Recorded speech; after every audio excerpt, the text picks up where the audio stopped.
வணக்கம். Welcome to learn with சிங்கம். Essential mathematics for machine learning அப்படிங்கிற வீடியோ பதிவுகளோட கண்டினியூஸ் வீடியோஸ் இது. போன வீடியோ பதிவில் வந்து டிஃபரன்ஷியேஷன் அண்ட் இன்டகிரேஷன் பார்த்துருந்தோம். அடுத்த வீடியோவில் இன்டகிரேஷன் பற்றி பார்க்கலாம்னு சொல்லியிருந்தோம். வாங்க வீடியோக்குள்ளே போகலாம். இன்டகிரேஷன் போன தடவை என்ன பார்த்தோமோ அதோட டெஃபினேஷனோடய ஆரம்பிக்கிறேன். Integration is the process of computing and integral inverse of differentiation அப்படின்றத போன தடவை சொல்லியிருந்தோம். இப்போ டிஃபரன்ஷியேஷன் அப்படிங்கிறது process of computing a derivative அப்படின்னும் சொன்னோம். Process of computing a derivative அப்படிங்கிறதோட டெஃபினிஷன் என்ன, அதோட டெரிவேட்டிவ் ரூல்ஸ் என்ன, இதெல்லாமும் போன தடவை பார்த்தோம்.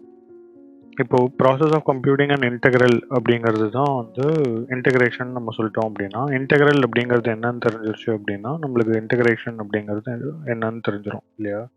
ஸோ இப்போ நம்ம இன்டெக்ரல் அப்படிங்கிறதுக்கான அர்த்தத்தை தான் வந்து பார்க்கணும். போன தடவை லிட்ரலாக இதோட டைரக்ட் மீனிங்கே எடுத்துக்கோங்க.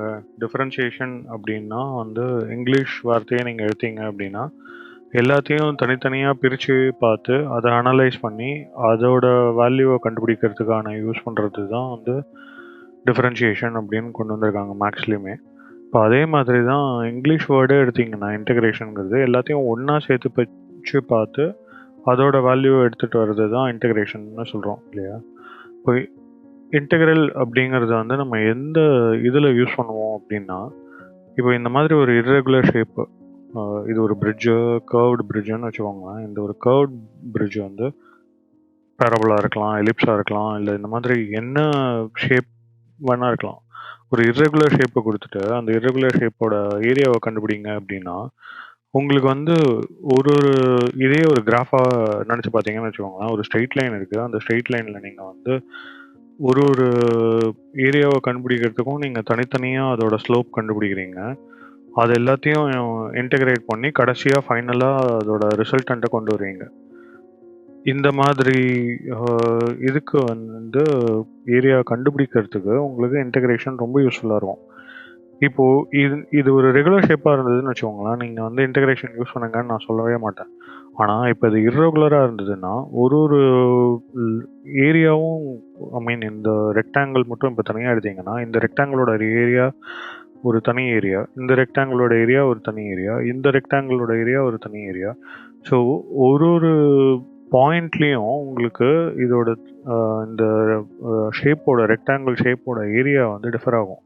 ஸோ இந்த டிஃபர் ஆகிற ஷேப் அத்தனையும் நீங்கள் இன்டெகிரேட் பண்ணி பார்த்தீங்கன்னா தான் மொத்த ஏரியா, இந்த கர்வோட மொத்த ஏரியா உங்களுக்கு கண்டுபிடிக்க முடியும் இல்லையா? இந்த மொத்த கர்வோட ஏரியா உங்களுக்கு கண்டுபிடிக்கிறதுக்கு டைரெக்டாக சொல்லிட்டாங்க அப்படின்னா இங்கே தனித்தனியாக நீங்கள் ஸ்ப்ளிட் பண்ணி முதல்ல அது அந்த ஸ்ப்ளிட்டுங்கிறது தான் வந்து கூறாக பிரித்து ஸ்லைசஸாக எடுத்து தனித்தனியாக பிரித்து அது எல்லாத்தையும் மொத்தமாக இன்டெகிரேட் பண்ணி அந்த ஃபைனல் வேல்யூவை கொண்டு வர்றது தான் நீங்கள் வந்து இன்டெக்ரல் அப்படின்ற மாதிரி நம்ம சொல்கிறோம் மேக்ஸில். சரி, இப்போ நம்ம இதை சொல்லிட்டோம். மேபி இந்த ஒரு ரீசன்னால தான் தனித்தனியாக கூறு போட்டு பார்த்து எல்லாத்தையும் ஒன்றா சம் பண்ணி பார்க்குறோம் அப்படிங்கிற ரீசன்னால தானோ என்னமோ தெரியல, அவங்க வந்து இன்டெகிரேஷனுங்கிற சிம்பிளும் வந்து பார்த்தீங்க அப்படின்னா இந்த ஸ்டைலிஷ் எஸ் மாதிரியே கொடுத்துருப்பாங்க. இந்த எஸ்ஸுங்கிறது சம் ஆஃப் ஆல் ஸ்லைசஸ் அப்படின்னு வச்சுக்கோங்க. சம் ஆஃப் ஆல் ஸ்லைசஸ்ன்னு நம்ம சொல்கிறது இல்லை, பட் ஜென்ரலாக நான் ஒரு ஃபன்னாக இருக்கட்டும் அப்படிங்கிறதுக்காக சொன்ன மாதிரி நினச்சிக்கோங்க. பட் இன்டெகிரேஷன் அப்படிங்கிறது வந்து இந்த ஸ்டைலிஷ் எஸ்ஸை தான் சிம்பிளாக யூஸ் பண்ணுறோம் மேத்தமெட்டிக்ஸில். போன தடவை வந்து டிஃப்ரென்ஷியேஷனில் என்ன பார்த்தோம் அப்படின்னா பவர் ரூல் யூஸ் பண்ணி ஏதாவது ஒரு எக்ஸ் பவர் 2, எக்ஸ் பவர் 3 இந்த மாதிரி வேல்யூஸ் கொடுத்தீங்க அப்படின்னா அந்த நியூமரிக் வேல்யூவை கீழே எடுத்துகிட்டு வந்துட்டு -1 n-1 அப்படின்னு சொல்லியிருந்தோம் இல்லையா? ஸோ அதே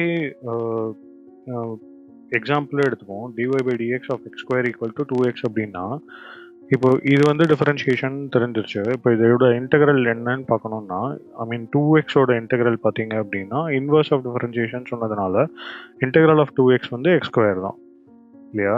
இப்போ இதே மாதிரி நம்மளுக்கு வந்து derivative of constant value is always 0ன்னு தெரியும். ஸோ நான் இப்போ இங்கே ஒரு கான்ஸ்டன்ட் வேல்யூ ஆட் பண்ணுறேன் அப்படின்னா அதாவது +3 இருக்கலாம், அது -3 இருக்கலாம், எனி ரியல் நம்பர், எந்தாவது ஒரு ரியல் நம்பர் இதோட இந்த x² ஆட் பண்ணிங்க அப்படின்னா x² + 3 அப்படின்னாலும் உங்களுக்கு டெரிவேட்டிவ் 2x தான் வரும் இல்லையா? இப்போ எக்ஸ் ஸ்கொயர் மைனஸ் த்ரீ அப்படின்னாலும் உங்களுக்கு டெரிவேட்டிவ் 2x தான் வரும். -3 +3 +4 +5 +6 என்ன ரியல் நம்பர் நீங்கள் கொடுத்தாலும் அந்த கான்ஸ்டன்டோட இது ஜீரோங்கிறதுனால உங்களுக்கு வந்து 2x ஓட வேல்யூ தான் ஃபைனலாக வரும். ஸோ நான் இப்போ இன்வர்ஸ் எடுத்தேன்னா அதுதான் எனக்கு இன்டெக்ரல் இல்லையா? So integral of 2x plus something அப்படிங்கிற மாதிரி இங்கே இருக்குது இல்லையா? ஐ மீன் இன்டெக்ரல் ஆஃப் 2x அப்படிங்கிறது எக்ஸ் ஸ்கொயர் ப்ளஸ் சம்திங் அப்படின்னு இருக்குது. அந்த ப்ளஸ் சம்திங் அப்படிங்கிறது தான் நம்ம வந்து கான்ஸ்டன்ட் ஆஃப் இன்டெகிரேஷன் சொல்கிறோம். அந்த constant can be of any real number. நான் சொல்கிறத நான் ஒரு தடவை ரிப்பீட் பண்ணணும் அப்படின்னா, இப்போ இன்டெகிரல் ஆஃப் 2x dx எடுத்தீங்க அப்படின்னா எக்ஸ் ஸ்கொயர் ப்ளஸ் கான்ஸ்டன்ட், ஏன்னா X square plus three, X square minus three, X square plus four, -4 நீங்கள் என்ன வேல்யூ போட்டாலும் அதோட வேல்யூ வந்து 2x தான் இருக்கும். ஏன்னா differentiation of a constant is always zero. So இன்டெக்ரல்ங்கிறது வந்து டிஃப்ரென்ஷியேஷன் ஆகிட்ட இன்வர்ஸுங்கிறதுனால, அதாவது அப்படியே திருப்பி போட்டிங்கன்னா என்ன வரும், அந்த வேல்யூவை தான் நம்ம கண்டுபிடிக்கிறோம் எடுத்துக்கிறோம் அப்படிங்கிறதுனால தான் உங்களுக்கு கான்ஸ்டன்ட் வேல்யூங்கிறத ஆட் பண்ணுறோம். ஸோ இன்டெக்ரல் ஆஃப் 2x வந்து X square plus six, X square plus four, X square minus six, X square minus four, என்ன வேல்யூ வேணால் இருக்கலாம். எக்ஸ் ஸ்கொயர் இருக்குது, அதோட ஒரு கான்ஸ்டன்ட் நீங்கள் ஆட் பண்ணுறீங்க. ஸோ இது அப்படியே ஒரு டெரிவேட்டிவ் எடுத்தீங்கன்னாலும் உங்களுக்கு அந்த பவர் ரூல் பிரகாரம் 2x தான் வருங்கிறத நம்ம ஏற்கனவே பார்த்துட்டோம். ஓகேவா? நான் இப்போது டைரெக்டாக இன்டெகிரேஷனுங்கிறத வந்து டிஃப்ரென்ஷியேஷன் மூலியமாகவே சொல்கிறேங்கிறதுனால நம்ம ஓரளவுக்கு சில எக்ஸாம்பிள், சில ரூல்ஸ்லாம் மட்டும் பார்த்துட்டு இந்த வீடியோ முடிச்சுப்போம். இந்த இன்டெகிரேஷன் கான்செப்டில் வந்து டெஃபினைட் இன்டெக்ரல், இன்டெஃபினைட் இன்டெக்ரல் அப்படிங்கிற கான்செப்டும் இருக்குது. டெஃபினைட் இன்டெக்ரல் அப்படிங்கிறது வந்து ரெண்டு வேரியபிள் கொடுத்து அந்த ரெண்டு வேரியபிளுக்குள்ளே உங்களுக்கு ஒரு ஏரியா கண்டுபிடிங்க அப்படின்னா அது வந்து டெஃபினைட் இன்டெக்ரல். இப்போ integral of a to b f(x) dx அப்படின்னு சொன்னோன்னா அது வந்து டெஃபினைட். இப்போ நம்மளுக்கு வேரியபிளே தெரியல, இந்த லிமிட்டே இல்லாமல் இப்போ இந்த எக்ஸாம்பிளில் 2x dxோட இன்டெகிரேஷன் எக்ஸ் ஸ்கொயர் ப்ளஸ் சின்னு சொன்னோம் இல்லையா? இது வந்து பார்த்தீங்க அப்படின்னா ஒரு இன்டெஃபினைட் இன்டெக்ரல். எக்ஸோட வேல்யூ என்ன நீங்கள் ஒன்றா கொடுக்கலாம், 1 to infinity என்ன வேல்யூ வேணா இருக்கலாம். ஸோ உங்களை நீங்களே லிமிட் பண்ணிக்கல அப்படின்னா அது வந்து இன்டெஃபினைட் இன்டெக்ரல். இப்போது இன்டெகிரேஷனில் ரெண்டு கான்செப்ட் இன்னும் இருக்குது, integration by substitution, integration by parts. இது நம்ம வந்து டிஃப்ரென்ஷியேஷனில் பார்த்த ப்ராடக்ட் ரூல், செயின் ரூல் ஞாபகம் வச்சுக்கோங்க. இந்த ப்ராடக்ட் ரூல், செயின் ரூலோட அப்படியே இன்வர்ஸ் தான் வந்து இந்த சப்ஸ்டியூஷன் அண்ட் பார்ட்ஸ். சப்ஸ்டியூஷனுங்கிறது வந்து இப்போது ப்ராடக்ட் ரூலில் என்ன சொன்னோம், ரெண்டு இது டெரிவேட்டிவ் கண்டுபிடிக்கணும் அப்படின்னா நீங்கள் ரெண்டு ஃபங்க்ஷனுக்கு தனித்தனியாக கண்டுபிடிக்காமல் ரெண்டுத்தையும் சேர்த்து மல்டிப்ளை பண்ணி கண்டுபிடிங்கன்னு சொன்னோம் இல்லையா? இப்போ அதே மாதிரி இப்போது சப்ஸ்டியூஷனுங்கிறது பார்த்தீங்க அப்படின்னா, சப்ஸ்டியூஷனுங்கிறது வந்து ரெண்டு ஃபங்க்ஷன் கொடுத்துருக்காங்கன்னு வச்சுக்கோங்க, f of g of x அப்படின்னா நான் என்ன சொல்கிறேன்னா சைன் ஆஃப் எக்ஸ் ஸ்கொயர் அப்படின்னு ஒரு ஃபங்க்ஷன் இருக்குதுன்னு வச்சுக்கோங்க. அந்த சைன் ஆஃப் எக்ஸ் ஸ்கொயர் அப்படிங்கிற ஃபங்க்ஷனோட இன்னொரு ஒரு வேல்யூ, இப்போ எக்ஸ் ஸ்கொயரோட ஐ மீன் டெரிவேட்டிவ் எடுத்தீங்கன்னா 2x இல்லையா? ஸோ இந்த எக்ஸாம்பிளில் பார்த்தீங்கன்னா sine of x square into 2x dx அதோட இன்டெகிரேஷன் உங்களுக்கு என்ன அப்படின்னு கேட்டாங்க அப்படின்னா, இந்த gx அப்படிங்கிற எஃப் ஆஃப் gx அப்படிங்கிறதுக்கு பதிலாக g of xங்கிறது வந்து நம்ம யூன்னு எடுத்துக்கிட்டிங்கன்னா அதுதான் சப்ஸ்டியூஷன். ஒரு ஃபங்க்ஷனையே நீங்கள் வந்து இன்னொரு ஒரு வேரியபிளாக கன்சிடர் பண்ணுறது தான் சப்ஸ்டியூஷன். ஓகேவா? ஸோ அப்படி சப்ஸ்டியூட் பண்ணீங்க அப்படின்னா அதோட டெரிவேட்டிவ் எடுத்துக்கிறீங்க இல்லையா, அதுதான் வந்து du. ஸோ இந்த டெரிவேட்டிவ் ஏற்கனவே 2x dxன்னு சொன்னோம் இல்லையா, ஸோ அந்த 2x dxங்கிறது தான் du. ஸோ நீங்கள் இப்போ இதை எப்படி நம்ம பார்த்த எக்ஸாம்பிள்லேயே sine of x square into 2x dxன்னு பார்த்தோம் இல்லையா?